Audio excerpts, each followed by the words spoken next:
So Blogger was kind of the main software that we used when it came to making sure that we kept up to date with explaining what we were doing and how we were making our news package, as you can see by all of the posts that we made.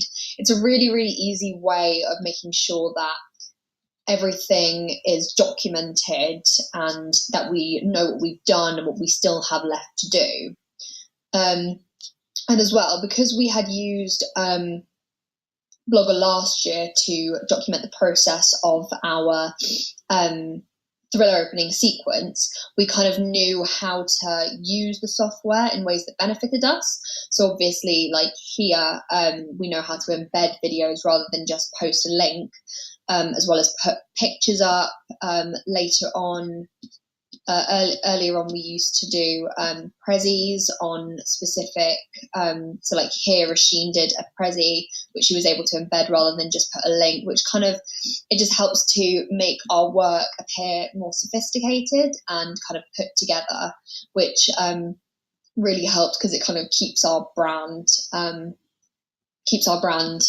together for our news package. So like here, I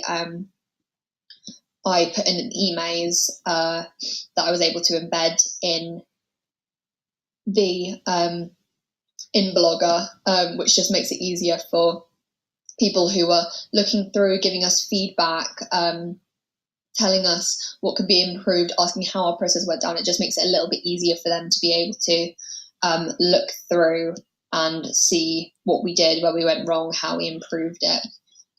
So overall, I think Blogger is probably one of the best pieces of software, one of the best websites that we used for our news package, because it really helps us to know exactly what we need to do and exactly where we need to keep going, as well as just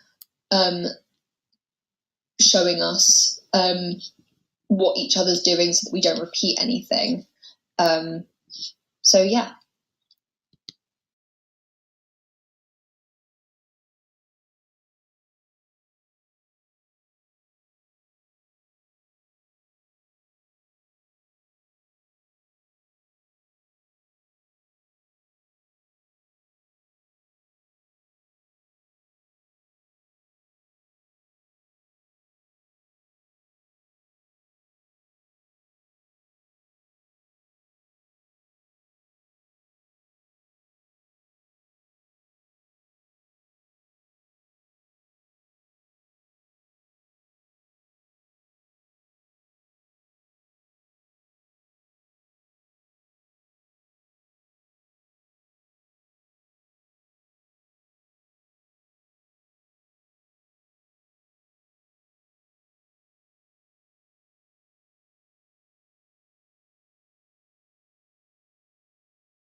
For my evaluation for Animaker, I decided to come onto the website of Animaker and actually explain some of my issues with the website.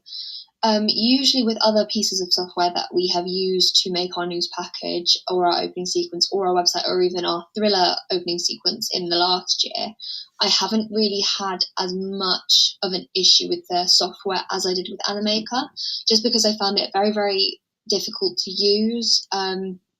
It had quite limited resources that really didn't make any sense to me.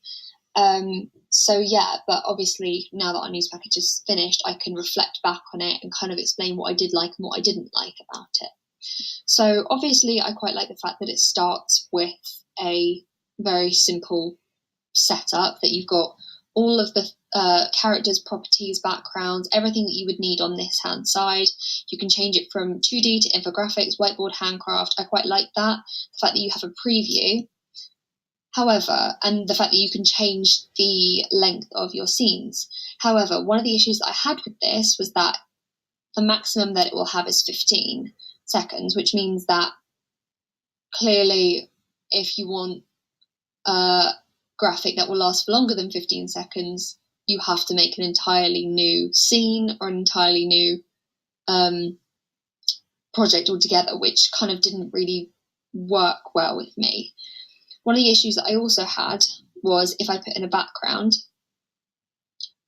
and then created a speech bubble, the way that it was laid out here. And already it's slowing down the process because the website can't keep up to date with the amount of things that's on the screen, even though there's only 2 things. This was confusing to me because you can extend how long it's on there for. I did like that because it's kind of an easy way of doing it, but then I couldn't just press play. I had to go into preview mode in order to do this, in order to see how it would all work together, which didn't work well when I was doing things like voiceovers, or if I needed to see how long it would take, meaning that I had to tally up the amount of time that I would need to take for a graphic and then time it and make things, make the footage longer or shorter or speed up or slow down, because I wasn't able to edit at the same time as hearing the voiceover or music when I was editing the graphics, like I could on something like Adobe Premiere Elements. Which is why I think I stuck to Adobe After Effects for so long, because I found it easier to work with and I was able to play things back and hear things in time. So I think overall, whilst it is a very, very good piece of software and it's good if you want to make some simple graphics or some simple pieces of information for people, it definitely didn't suit well with what I wanted to do. I thought it looked very childish, which is, again, not the professional image that we wanted to portray to our audience. Even though the graphics that I had made on After Effects weren't even of the same standard as these, I still felt that the minimalist approach was more professional than these ones with kind of odd backgrounds and speech bubbles. I didn't think it worked very well. Clearly, we did end up using Animaker for our final piece, and I think bits that we did use worked very well, but I think if we were to use more graphics and use Animaker even more than we already did, it would have come out as looking messy and unprofessional and incredibly informal, which we definitely didn't want. But overall, even though I don't personally like it, I know that my peers in my group, Amy and Rasheen, they loved it. They found it very interesting to work with. They thought it was very good, very helpful, and that it added to the overall look and feel of our news package. However, it just wasn't for me because I think I like doing things manually and having a wide array of options to me, which I couldn't access on Animaker because obviously they have a free version and a paid version where some of the items that you can get, such as characters, so like here, these were all premium, which I wasn't able to get, which didn't really help much when you've got very specific things to be talking about. So yeah, that is my evaluation on Animaker.